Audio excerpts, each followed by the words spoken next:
Hey, so I'm using a throwaway account right now, and I'll also be using fake names for privacy reasons.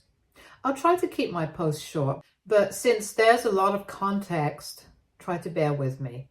Thank you. So I, 26, female, have been married to my husband Nick, 27, male, for a year now.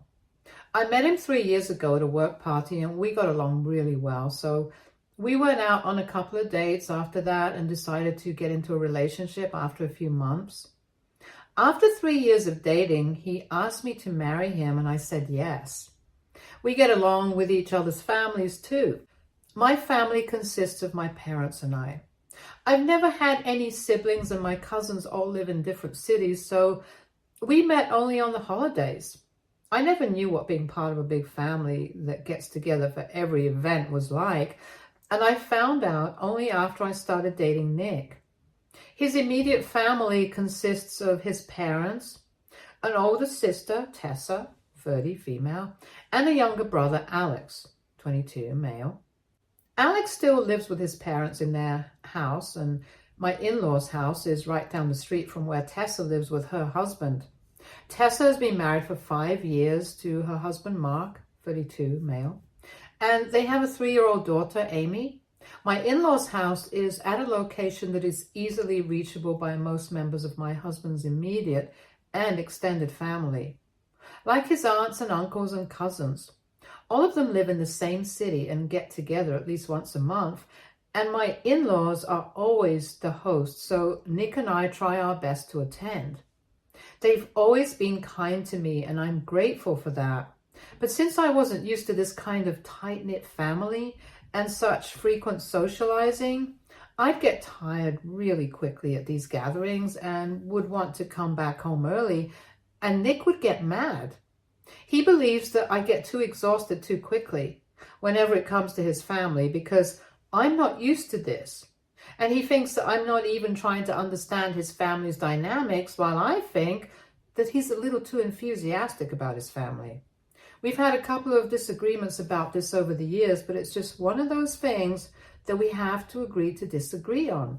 So whenever I find myself getting too tired at his family's parties, I drive myself home and he comes back on his own time. Sometimes I have to skip because I'm too tired from work, and he has to be okay with it. He hasn't said anything about this arrangement so far, so I figured that he must have been okay with it. I didn't mind his enthusiasm about his family either, because this issue only caused minor disagreements between us, but never full-blown fights. So I thought it was fine. Now, about 2 weeks ago, my sister-in-law Tessa asked me to accompany her on a girls' trip to LA with her and her daughter, since it was her 31st birthday in a few days, but her husband would be away on a business trip and her friends were all busy with their own work and lives. I liked Tessa because she was sweet to me, but at the same time, I was about to be assigned a really important project in a few weeks, so I didn't want to miss work. But my husband pushed me to go on the trip because once I took up the project, I wouldn't be able to take a holiday for quite a while, and he was right. So I agreed to accompany her, and we were scheduled to take our flight 2 days ago. Tessa had been kind enough to pay for me, so I had nothing to worry about money-wise. We were supposed to stay in LA just for Tessa's birthday weekend and then come back, so I packed for 2 days and a little extra. It was just one bag and that was it. But when I got to the airport yesterday, I realized that Tessa had a bunch of bags and all of them looked ready to burst, as if she was carrying her entire wardrobe inside those bags. She also didn't look in the mood for a party and had a very grim look on her face. She'd asked me to reach the airport an hour early for some reason, but I didn't ask her why. I figured she wanted to beat the traffic, so she wanted me to leave early, and so I did. On seeing the bags, I asked her if she was planning to stay in LA as a joke, but she turned to me and told me that she actually was, with a straight face. I was very confused, so I asked her if she was being serious, and again she said yes with the same face. Then she told me that she'd recently found out that her husband Mark had been cheating on her with one of his friends. I was dumbfounded when she said that, because from what I'd heard, Tessa and Mark had been together since high school, and he seemed to be head over heels in love with her. So for him to cheat seemed very far-fetched. I asked her how she'd found out, and she then told me that one of her friends had spotted him at lunch with his friend, and apparently they'd been hugging and laughing 3 weeks ago. She didn't confront her husband after she received this information, and neither did she ask him anything about it, but made up her mind to leave without a word instead. She booked our tickets to LA a few days before she asked me to accompany her, and once we got there, she'd be living with a friend and needed my help to settle down there permanently. After telling me this, she went back to sulking again. Now, I'm not a relationship expert, but I'm pretty sure that a man hugging another woman could be platonic as well. And Tessa hadn't even seen this firsthand. A friend had told her about it. So it seemed really ridiculous to me that she was leaving him over something as petty as this without even trying to address the issue and talk to him about it to find out the truth.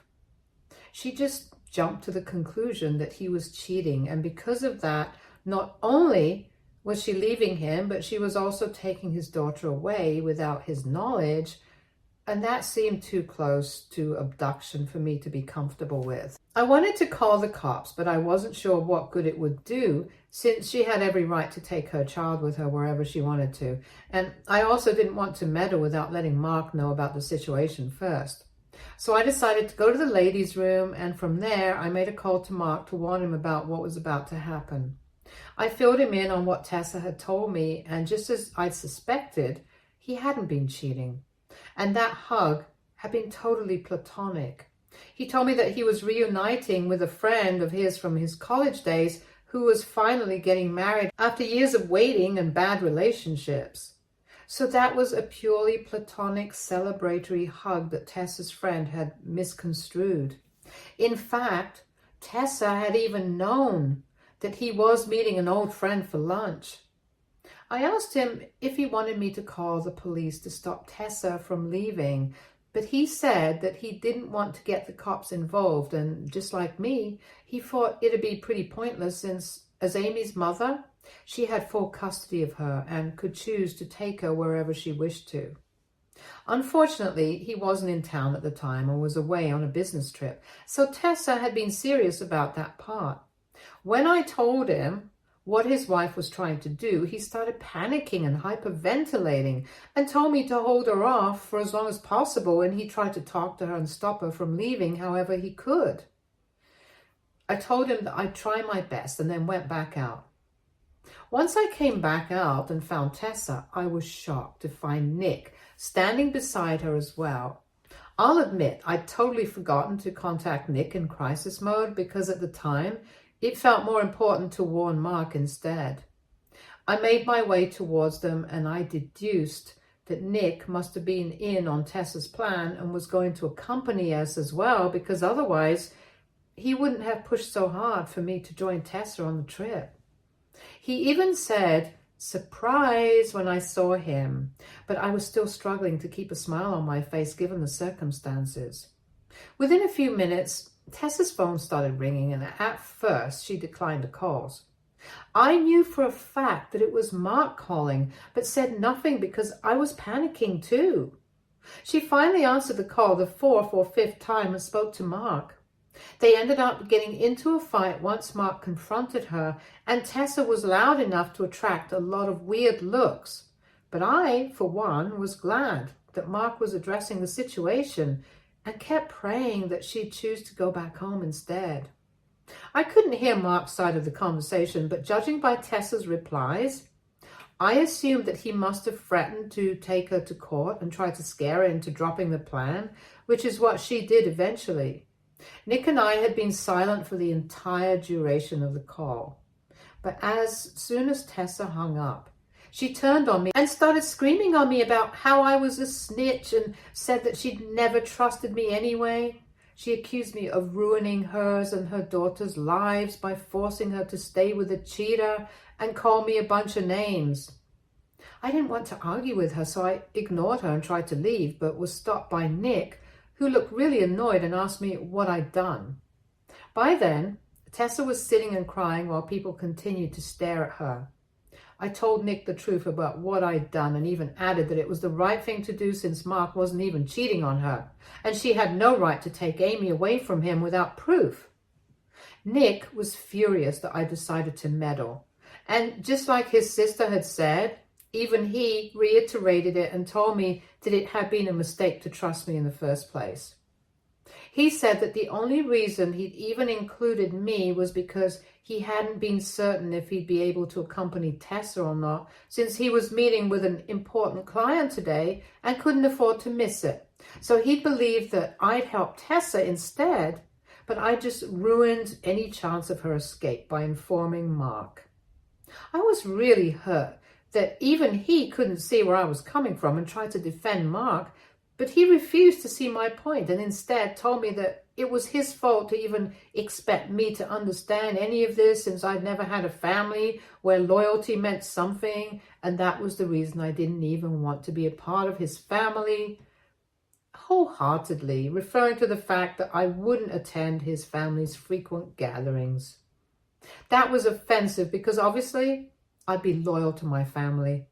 But I couldn't just sit back and let something awful happen to somebody whom I knew for a fact was innocent. I wasn't going to stand for something that was just unethical and wrong on every conceivable level. But he brought up how I barely ever attended his family's parties, never made an effort to get along with them, and was always too caught up in my own life to care about someone else. He accused me of being self-centered in our marriage, and now that selfishness had ruined his sister's chance to get away from a cheater. At that point, I blew up at him and told him that he and his sister never should have involved me in any of this if they really believed that I was that selfish and untrustworthy. If he didn't want me to meddle in this, then maybe he shouldn't have told me to accompany Tessa in the first place. I then told him to take a hike and then stormed out of the airport, took the first cab I found, and headed straight to my parents' place. I've been here since then and haven't heard from Nick or Tessa or even Mark for that matter after I got here. I told my parents what had happened and they've tried their best to comfort me, but I still just feel so lost and upset. I don't understand what to feel right now. AITA for meddling with Tessa's plan to take her daughter away and preventing that by informing Mark about it? Update 1. Hi everyone, I'm sorry about the late update, but the past few days have been really busy and tense for me, so I haven't been using my phone much. First of all, thank you so much for being so nice to me and reassuring me that I wasn't the villain here. And I was just looking out for someone who, just like me, was totally innocent, but was going to be punished for it. It's been close to a week since I left my husband at the airport, and he hasn't tried to contact me since then. But Mark has. 2 days after the incident, he called me and thanked me for informing him in the nick of time and standing up for what was right. He also told me that he'd taken the next available flight back home an hour or two after I told him what was going on, and he hadn't been able to thank me properly since he was busy confronting his wife on the first day, and then on the second day, he was moving out of the house. Apparently, Tessa had always been really jealous of this friend of his, but had never told him about it. She'd moved out of the country after they graduated from college, but when Mark mentioned to Tessa that he was going to meet this woman for lunch, she pretended to be okay with it, but also told a friend of hers to follow Mark, to keep an eye on him. So the friend who happened to witness the hug was there by design, and it wasn't just an unfortunate coincidence. They'd had a huge fight over this, and Mark had decided to file for divorce and full custody of Amy, because Tessa's behavior had been nothing short of psychotic, to say the least. I'm glad he's taking that step, and it has encouraged me to do the same as well. Nick hasn't reached out to me to apologize or even talk about things, and it's been a week now, so I don't think that this marriage can be saved anymore either. I feel bad about how things have turned out, but at least I know now that I was not the bad guy here. They're the ones who act like their family is like a cult or something. Family loyalty is for when you tell harmless little white lies and make your family feel better about themselves and being their source of courage when they need to do something difficult but good. Covering up for your sister and helping her make a run for it just because she suspects her husband has cheated because he hugged a friend in a happy moment, no less. And taking away someone's daughter from them isn't included in my definition of family loyalty, at least. If Nick and his sister want to play the victim here, then they're welcome to, but I'm not going to entertain this act at all. I've already told my dad about my decision to file for divorce, and they seem content I've decided to leave. They told me that they were proud of me and were actually looking for the right time to suggest a divorce themselves. I wish I could tell Nick that this is what a healthy family looks like. Not whatever organized cult they have going on for themselves right now, where they only care about their own blood with little to no concern about ethics, morals, or other people in their lives. So I spoke to a friend of my dad's who's a divorce lawyer a few days back and told him about my situation and that I wanted to file for divorce. He drew up the papers in about 3 days, and today I finally did it. It's been a little over a week since the airport incident, and Nick still hasn't spoken to me, and honestly, now I really wish that he doesn't speak to me ever again. I have nothing to say to him, and I can't imagine that he'll have anything to say that will make our marriage salvageable. He's made his choice, and so have I. The only regret I have is that I didn't make this choice any sooner. But better late than never, right? I'm still living with my parents, but I've also started looking for apartments near my workplace, which happen to be far, far away from my old house. I can't claim that house in the divorce since it was a wedding gift from my in-laws, but it's fine. He can have it.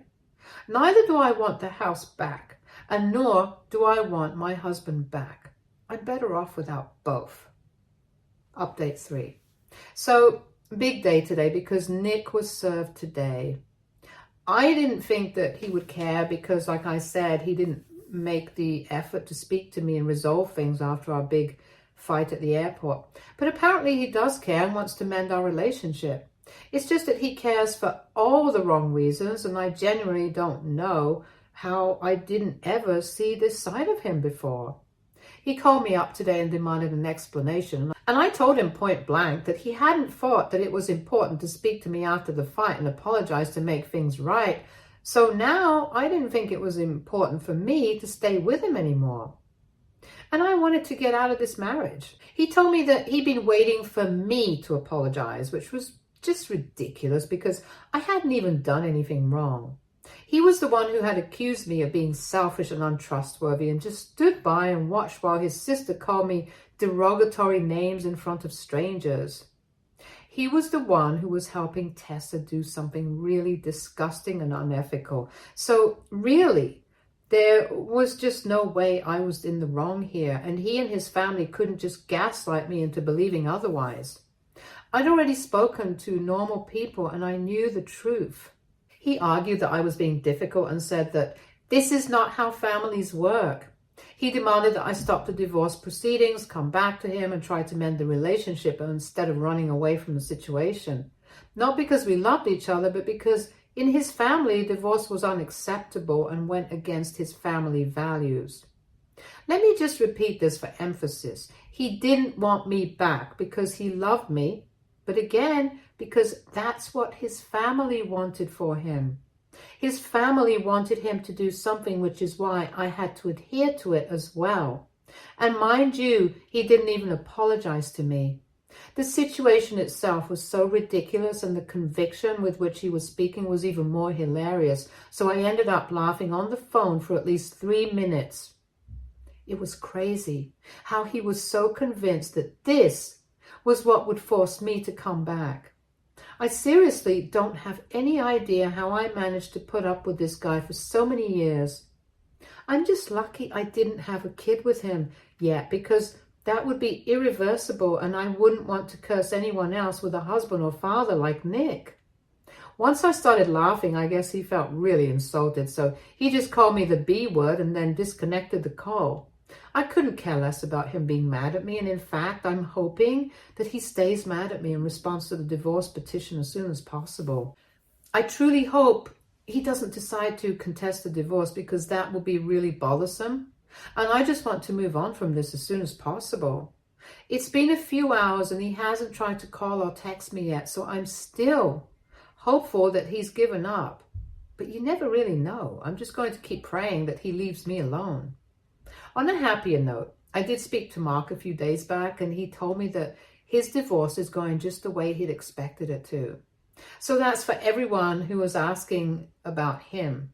Amy's just fine as well, and she's living with Mark's parents for the time being. Update 4. Hey guys, so it's been quite a while since I posted here, almost 2 weeks. But these past 2 weeks felt like an eternity, if I'm being honest. When Nick realized that he couldn't convince me to come back, he first took to bombarding me with texts the next day onwards, but then I blocked him. So he decided to talk to my friends and bother them instead, but I found a solution for that as well, and just told them exactly what had happened and instructed all my friends to block him immediately. I thought I'd managed to get rid of him for a week or so, but then he decided to harass my parents instead. He called my mother up from a different number and told her that she'd failed at raising a decent human being, and actually said that he wished she'd terminated her pregnancy instead of birthing someone as immoral as me.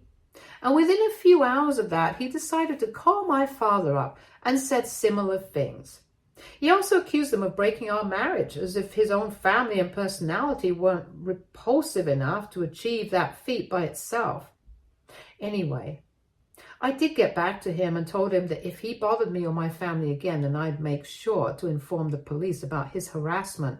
The only reason I hadn't already was because I was too busy, but I swear I would have done it if I had the time or the patience to deal with the hassle. He argued with me on the phone, and we had a nasty argument, but at least he stopped bothering us after that.